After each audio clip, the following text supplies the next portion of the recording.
నమస్తే. ప్రస్తుతం మనతో పాటు ఉన్నారు అనలిస్ట్ రాహుల్ అయ్యర్ గారు. నమస్తే అండి. నమస్తే అమ్మ.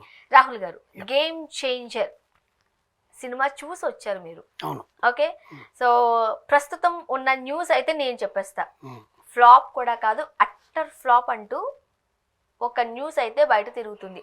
మొత్తం సినిమా అంతా ఏపీ రాజకీయాలకు సంబంధించే, అంటే పేర్లు అయితే నేను తీయట్లేదు కానీ ఏపీలో జగన్మోహన్ రెడ్డి గారు అధికారంలో ఉన్నప్పుడు ఎవరైతే పేరుగాంచిన మంత్రులు ఉన్నారో, శాఖలు ఉన్నాయో దానికి సంబంధించిన క్యారెక్టర్స్ ఉన్నాయన్నారు. అప్పట్లో ఉన్న అక్రమాలకు సంబంధించిన ఇష్యూస్ ఉన్నాయన్నారు. మొత్తం సినిమా అంతా ఇదే అంటున్నారు. నిజమేనా? ఫస్ట్ ఆఫ్ ఆల్ నేను దీని గురించి చెప్తాను. నెగటివ్ టాక్ స్ప్రెడ్ చేయడంలో ఈ మధ్య సోషల్ మీడియాని అడ్వాంటేజ్ తీసుకొని చేస్తున్నారు చాలా సినిమాలకి. సినిమా పరంగానే మాట్లాడతాను నేను, తర్వాత రాజకీయాల గురించి చెప్తాను. సినిమాని మనం సినిమా లాగా చూడాలి. ఫస్ట్ సినిమా అనేది ఏంటి? ఎంటర్టైన్మెంట్ కదా. సినిమా టికెట్ కొనుక్కొని వెళ్ళి లోపలికి కూర్చొని సినిమాలో కథ లేదు, సినిమా అంతా బోరింగ్గా ఉంది, అసలు ఇదేం సినిమా రా బాబు అనుకున్న సినిమాలు మనకు చాలా ఉన్నాయి కదా. మొన్న నేను ఇక్కడే మాట్లాడాను ఫ్యామిలీ స్టార్ అనే మూవీ గురించి. Same producer. ఆ సినిమాకి టికెట్లు కొనుక్కొని ఫస్ట్ డే కలెక్షన్స్ బాగా వచ్చాయి. వెళ్ళి చూసి వచ్చిన వాళ్ళు చెప్పింది ఏంటి? సినిమా బాగాలేదండి, చాలా బోరింగ్గా ఉంది, బికాస్ దాంట్లో కంటెంటే లేదు. దీంట్లో నేను సినిమా చూసి వచ్చి మాట్లాడుతున్నా. ఎవరైతే సోకాల్డ్ ప్రసాద్ ఐమాక్స్ దగ్గర, ఆర్టీసీ క్రాస్ రోడ్స్, దేవి థియేటర్ దగ్గర, సుదర్శన్ దగ్గర మాట్లాడిన వాళ్ళ రివ్యూవర్స్, అది రివ్యూవర్స్ కాదు, ద పీపుల్ హూ స్పోక్ బయట పబ్లిక్కి, అది వాళ్ళ పర్సెప్షన్ అనేది ఎలా ఉంటుంది? నేను సినిమా చూసా, నాకు నచ్చలేదు, దీంట్లో అంశం బాగాలేదు, ఇది బాగాలేదు, రామ్ చరణ్ గారిని ఇలా చూపించారు, శంకర్ గారు ఓల్డ్ ట్రెండే ఫాలో అవుతున్నారు, న్యూ ట్రెండ్ ఫాలో అవ్వట్లేదు అని చెప్పేసి సినిమా చూడకండి భయ్యా, డబ్బులు వేస్ట్ అని చెప్తున్నారు. మరి సినిమాలు చూడకపోతే ఇంకేం చూస్తారు? పండగ వచ్చినప్పుడు పండగకి సినిమా అనేది ఎంటర్టైన్మెంటేగా. నీ ఒపీనియన్ అలా అని చెప్పి ఏ సినిమా పడితే ఆ సినిమా, అదే నేను చెప్తాను. ఏ సినిమా పడితే అంటే అది నీ ఒపీనియన్ ని జనాల మీద రుద్దడం దేనికి అనేది నా పాయింట్. ఇప్పుడు నా రివ్యూ ఏంటి? నాకు నచ్చింది చెప్తాను. సో నచ్చిన వాళ్ళు వెళ్ళి సినిమా చూస్తారు, నచ్చిన వాళ్ళు ఇంట్లో కూర్చుంటారు. నేను చెప్పే దాంట్లో ఏముంటుంది బాబు, మీకు చూడాలనిపిస్తే వెళ్ళి చూడాలి. It's a one time watch, it's not so disaster. అలా అని సినిమా మొత్తం డొల్లా అంటే రామ్ చరణ్ గారిని పెట్టుకుని డొల్లా చేస్తారా సినిమాలు? రామ్ చరణ్ RRR తర్వాత ఆస్కార్ విన్ అయిన RRR తర్వాత స్ట్రైట్ సింగిల్ ప్లే కార్డ్ చేసిన హీరోగా ప్లే చేసిన మూవీ గేమ్ చేంజర్. 2000 అదే చెప్తున్నాను. శంకర్ గారు కాంబినేషన్, రామ్ చరణ్ గారు కాంబినేషన్, అక్కడ భారతీయుడు 2 కూడా శంకర్ గారు అలానే చేశారు. అండి భారతీయుడు 2 అదే భారతీయుడు 2 అనేది ఏంటంటే భారతీయుడు 1కి కొనసాగింపులు ఎప్పుడూ తప్పులు ఉంటాయి. ఎందుకంటే దాంట్లో నువ్వు ఆల్రెడీ ప్రూవ్ చేసేసావు. ఆల్రెడీ నువ్వు ఫస్ట్ పార్ట్లో వాట్ ఈస్ భారతీయుడు అనేది జనాల మైండ్లోకి ఎక్కేసింది. ఇలా మర్మయుద్ధం అంటారు కదా, అలాంటి దాన్ని చూపించేసి సెకండ్ పార్ట్లో ఇంకేం పెట్టాలి? ఇంకేం ఇష్యూస్ని చూపిస్తావు? Obviously right, already you have shown everything in the first part. ఎప్పుడో కొన్నేళ్ల క్రితం. దాన్ని నువ్వు తీసుకునేదంటే ఇట్స్ ఎ కత్తి మీద సాము. దాంట్లో ఇన్సిడెంట్లు జరగడాలు, మధ్యలో కరోనాలు రావడాలు, హీరోయిన్ చేంజ్ అయింది, కాజల్ అగర్వాల్ రీప్లేస్మెంట్ రకుల్ ప్రీత్ సింగ్ వచ్చింది, సిద్ధార్థ్ వచ్చాడు, ఇంతమందిని నువ్వు పెట్టేసి దాన్ని ఏదో కలగా పులగం చేసి జనాల మీద వదిలేసావు. ఇక్కడ నేను డైరెక్టర్దే తప్పంటాను. బికాస్ వాళ్ళ ఆర్టిస్టులు నీ కథ నచ్చింది, నువ్వు చేయాలనుకున్నావు, చేశారు, నీ మీద ప్రొడ్యూసర్స్ డబ్బులు పెట్టారు, నువ్వు సినిమాని డిజాస్టర్ చేసావు. ఇక్కడ ఇప్పుడు సినిమా రివ్యూ కోసం వస్తే సినిమాని స్టోరీ ఇచ్చింది కార్తిక్ సుబ్బరాజ్ గారు. Karthik Subbaraj garu he has very good knowledge on the stories. Pizza, Petta, 20 ఇవన్నీ సినిమాలు ఆయన రాసింది. Okay, 2017 as a director, as a producer, as a రైటర్గా this is the first film for his in the Telugu. ఆయన రాసుకున్న సినిమాని తెలుగు నేటివిటీకి అనుగుణంగా, బికాస్ ఫస్ట్ వాళ్ళు అనుకున్న ప్లాట్ ఏంటి? Commercial political drama. Commercial films అలాగే ఉంటాయి. తీసుకుందాం. ఇంకొకటి కమర్షియల్ పొలిటికల్ డ్రామాలో భరత్ అనే నేను అంటూ ఒక సినిమా వచ్చింది. ఓకే, మీరు అన్నట్టుగా ఏదైతే ఒక అక్రమం జరుగుతుందో, ఒక వ్యవస్థలో అక్రమం జరుగుతుందో దానికి సంబంధించి రామ్ చరణ్ గారి హీరోనే ధృవ అంటూ ఒక సినిమా వచ్చింది. రామ్ చరణ్ ధృవ సినిమా అనేది వ్యవస్థలో జరిగే తప్పుల గురించి కాదు, వ్యవస్థని మార్చడానికి చేసే తప్పుల గురించి. సెకండ్ థింగ్, భరత్ అనే నేను కూడా ఆయన ఒక సీఎం పదవికి ఉండే అర్హత ఏంటి, సీఎం జీవితంలో ఏం చేశాడు అనేది. అదే చెప్తున్నా. ఇదే సీఎం దాని మీద సేమ్ శంకర్ గారు ఒక్కటి తీశాడు, వన్ డే సీఎం కదా. ఆ సినిమా ఎంత బ్లాక్ బస్టర్ అయింది. ఈ సినిమాలో అసలు కథ ఏంటో తెలియకుండా సినిమాని డిజాస్టర్ అని మాట్లాడేస్తున్నారు. సినిమాలో చూపించిన అంశం మంచిదే. ఒక ఐఏఎస్ ఆఫీసర్కి పదవికి ఉండే విలువలేంటి? ఎవరిని అడిగి ఇప్పుడు ఎవరైతే రివ్యూస్ చెప్తున్నారో వాళ్ళని సినిమా చూడకముందు ఐఏఎస్ చదివే అతనికి ఐఏఎస్ కలెక్టర్ విధులేంటి, కలెక్టర్ దేనికి పనికొస్తాడు, కలెక్టర్ దగ్గరికి నువ్వు ఎందుకు వెళ్తావు ఒకరికైనా తెలుసా? ఎవరైనా చెప్పగలరా? కలెక్టర్ ఏం చేస్తాడు? కలెక్టర్ ఎలక్షన్స్లో ఉంటాడు. Collector is the district magistrate, collector is the district administrator. ఇవన్నీ నాకు కూడా సినిమా చూసాక కూడా తెలుసుకున్నాను అని నేను కూడా ఫీల్ అయ్యాను. Even I'm telling, even though I'm educated, I have read the democratic rule in my 10th standard in social studies, economics, సివిక్స్లో. ఇప్పుడు ఎవరికి ఉన్నాయి? అది పిల్లలకి చూస్తే తెలుస్తుంది. ఇప్పుడు సినిమాని ఎంజాయ్ చేసే వాళ్ళు ఉంటారు కదండి. ఒక దొంగ సినిమా తీసుకొచ్చి దాన్ని ఏమంటారు, ఏవో దొంగతనాలు చేసేసి రోడ్ల మీదకి వేసేయడాలు, బ్యాంకు రాబరీ చేసేయడాలు, లేకపోతే మర్డర్ కేసుని ఛేదించే వాళ్ళని మీరు హిట్ చేస్తున్నప్పుడు సమాజంలో ఒక గవర్నమెంట్ ఆఫీసర్ పదవిలో ఉన్న అతనికి ఒక సీఎంకి ఏంటి గొడవ? అది సినిమా. గవర్నమెంట్ ఆఫీసర్ పదవిలో ఉండేది అతను రామ్ చరణ్ గారు ఐఏఎస్. నేను సినిమా స్టోరీ చెప్పనండి, బికాస్ సినిమా ఆల్రెడీ చాలా మంది చూసే వాళ్ళు ఉంటారు, వాళ్ళ కోసం నేను సినిమా స్టోరీ చెప్పాను. ఈ లైనప్ చెప్పండి. ఏపీ రాజకీయాలకి సంబంధించి వివిధ శాఖలు, that is what I am coming into that. అదంతా కూడా ఈ గేమ్ చేంజర్ లో ఉంది అంటున్నారు. అదే నేను చెప్పబోతున్నా. ఇప్పుడు ఒక ఐఏఎస్ ఆఫీసర్ కి ఒక సీఎం కి ఉండే రైవల్రీ ఏంటి, సీఎం ఐఏఎస్ ఆఫీసర్ మీద పగెందుకు పెట్టుకున్నాడు, లాస్ట్ ఏం జరిగింది, అది plot. It's a commercial drama. దీనిలో రామ్ చరణ్ గారు డ్యూయల్ రోల్ చేశారు.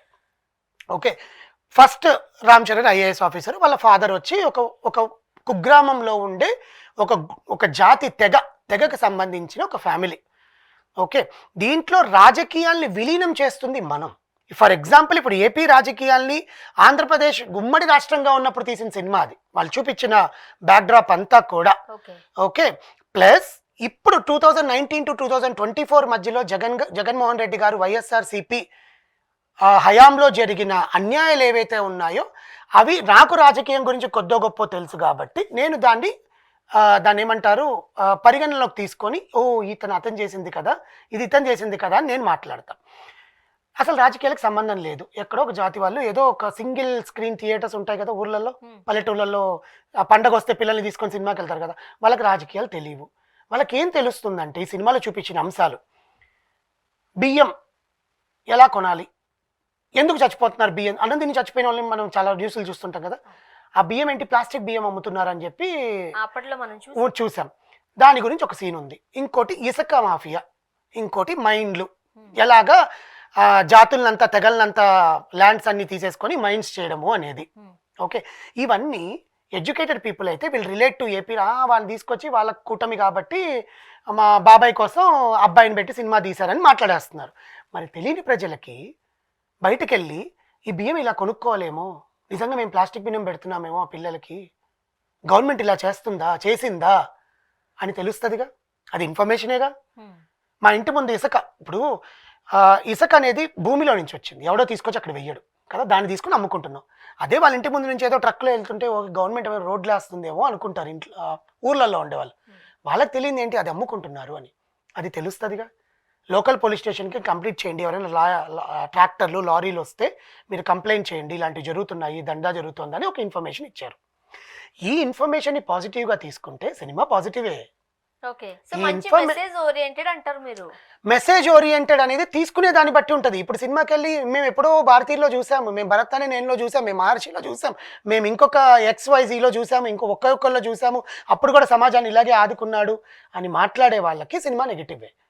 కానీ పండక్కి ఒక సినిమా వచ్చినప్పుడు దాన్ని మీరు ఏదో మీ మైండ్లో ఉండేది జనాల మీదకి రుద్దేస్తే ప్రొడ్యూసర్ ఎలా బతుకుతాడు, సినిమా కొనుక్కున్న డిస్ట్రిబ్యూటర్ ఎలా బతుకుతారు, సినిమా చూసే ప్రేక్షకులు చూడాలనే ఆశ కూడా చచ్చిపోతుంది కదా. ఇప్పుడు ఇది పండగ సీజన్ స్టార్ట్ అయిపోయింది, సంక్రాంతి. థియేటర్ లో కనీసము 20-30 మంది కూడా లేరు అంటూ ఒక వార్త. మీరు సినిమా చూసారు కాబట్టి హౌస్ఫుల్ అయిందా? లేదండి, నేను కూడా ఓపెన్ గానే చెప్తాను. దానికి కూడా రీజన్ ఉంది నా దగ్గర. 3 రీజన్స్ ఉన్నాయి, main reasons. First main reason, 2 stampedes in a span of 20 days.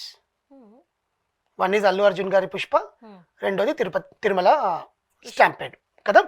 Allu Arjun గారి సినిమా పరంగా మాట్లాడతాం ముందు. నేను పుష్ప సినిమా రిలీజ్ అయింది, ఎవరి వల్ల స్టాంపేడ్ అయింది? అల్లు అర్జున్ గారి వల్ల కాదు కదా, మనమే కదా వెళ్ళి తొక్కిస్లో ఆయన వచ్చాడు, ఆయన సినిమా మేము చూడాలి, అల్లు అర్జున్ గారితో సెల్ఫీలు తీసుకోవాలి, ప్రీమియర్ షో ఎగబడ్డారు, చచ్చిపోయారు. ఇప్పుడు టికెట్ ఎందుకు కొనుక్కొని ప్రీమియర్ షోకి వస్తారు? రామ్ చరణ్ ఆయన కూడా పెద్ద హీరోనే, ఆ సినిమాలో ఇంకేదైనా జరగచ్చేమో. అక్కడ కూడా ప్రాణాలు పోవచ్చేమో, అక్కడికి రామ్ చరణ్ గారు రావట్లేదు కదా. వస్తారేమో. హీరోనే కదా, ఆల్రెడీ దిల్ రాజు గారు పర్మిషన్స్ తెచ్చుకున్నారు కదా ప్రీమియర్ షోలకి. ఓకే. టికెట్ రేట్లు పెంపుదల తెచ్చుకున్నారు, ప్రీమియర్ షోలకి పర్మిషన్ జరిగింది. అందుకని ఆంధ్రాలో మళ్ళీ హౌస్ఫుల్ అయినాయి కదా. ఆంధ్రాలో ప్రీమియర్ షో 1 గంటకే పడింది, ఆంధ్రాలో హౌస్ఫుల్ అయినాయి, జనాలు ఇంకా సినిమా చూస్తున్నారు, రామ్ చరణ్ గారి సినిమాలు చూస్తున్నారు. That is what Dil Raju called cinema vibe లేదు అని. మీకు అర్థమైందా? తెలంగాణలో ఇష్యూస్ వల్ల ఓకే. ఈ ఇష్యూస్ని మైండ్లో పెట్టేసుకొని జనాలు భయపడిపోతారు. అందుకు అది కాక 4 o'clockకి ప్రీమియర్ షో అయినప్పుడు ఫ్యాన్స్ వెళ్ళి కొన్ని బ్రహ్మ థియేటర్ ఫుల్ అయింది, విశ్వనాథ్ థియేటర్ ఫుల్ అయింది, మల్లికార్జున థియేటర్ ఫుల్ అయింది, దేవి కూడా ఫుల్ అయింది. కానీ ఎగబడే జనాలు లేరు, పూలదండలు వేసేసి పాలాభిషేకాలు చేసే జనాలు లేరు. ఫ్యాన్సే రాలేదు, ఫ్యాన్సే రాలే. రామ్ చరణ్ గారికి ఒక ఫ్యాన్ బేస్ ఉందా? మగధీర ఎంత హిట్, ఎందుకు ఇవన్నీ. రాలేదు అని? That is what. ఏమైనా జరిగితే మళ్ళీ మేము ఇరుక్కుంటామేమో, మళ్ళీ మమ్మల్ని జైల్లో వేస్తారేమో, ఒకలాంటి భయం ఉంది. భయం ఆల్రెడీ క్రియేట్ అయిపోయింది. ఓకే. 2 రోజుల ముందు తిరుమలలో జరిగింది కదా. దేవుడి గుడి దగ్గరే లేని ప్రొటెక్షన్ సినిమా హాల్ దగ్గర మాకెక్కడ ఇస్తారు ప్రొటెక్షన్ అని రావట్లా. ఓకే. జనాలు ఎందుకు వస్తారు? అందుకని టికెట్లు అమ్ముడు పోలా.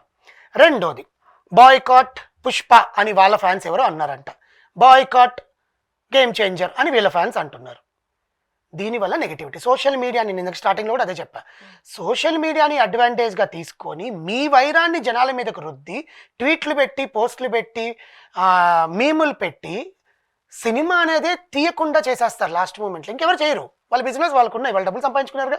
ఒక్కొక్క సినిమాకి 100 కోట్లు 200 కోట్లు ఒక ఒక ఒక ఏరియా కలెక్షన్స్ తీసుకొని వాళ్ళు బిజినెస్లు పెట్టుకుంటారు, యూఎస్ వెళ్ళిపోతారు, దుబాయ్కి వెళ్ళిపోతారు. అందుకు కదా అందరు బాలీవుడ్కి వెళ్ళిపోయి చేసుకుంటున్నారు, హాలీవుడ్కి వెళ్ళి చేస్తున్నారు. తెలుగు సినిమాని ఎందుకు చంపేస్తున్నారు? మీ ట్రోలింగ్స్ వల్ల. ఎందుకు టికెట్లు ఎందుకు? ఇప్పుడు తెలంగాణలో రేట్లు పెంచింది ఎంత అంటే 150 పెంచాడు అంతే. 150కి 150 అంటే 300. అది కూడా ఈరోజు రేపు ఎల్లుండి 12వ తారీఖు నుంచి 19వ తారీఖు వరకు 100 రూపాయలు పెంచాలి అని చెప్పారు. తక్కువేగా.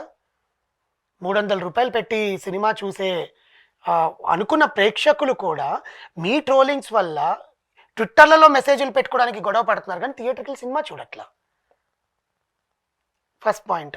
మైక్ ఉంది కదా అని చెప్పి మైక్ పెట్టేసినప్పుడు, మనం వెళ్ళి రివ్యూస్ తీసుకుని మైక్ పెట్టేసినప్పుడు పీపుల్ ఆర్ టాకింగ్ నెగిటివ్ అనమాట, దానివల్ల వెళ్ళట్లా. Okay.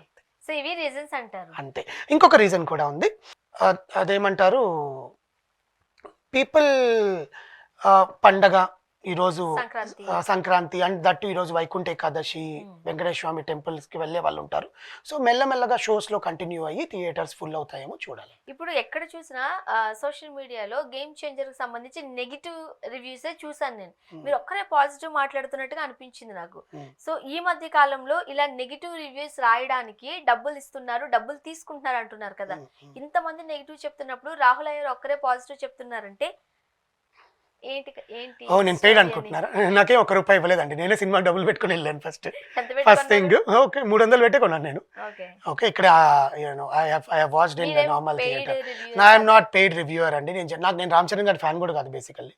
Okay, I have my personal choice in my cinema industry where I love and watch their films. But నేను సినిమాని సినిమా లాగా చూస్తాను, అది సినిమాని బతికించాలి. ఎందుకంటే ఆమె సినిమా లవ్వర్. నాకు సంక్రాంతి పండగ అంటే నేను నా ఫ్రెండ్స్తో క్యూలో నిలబడుకొని ఎన్ని సినిమాలు మేము చూసాం కాబట్టి. ఓకే, అంతే. Thank you so much.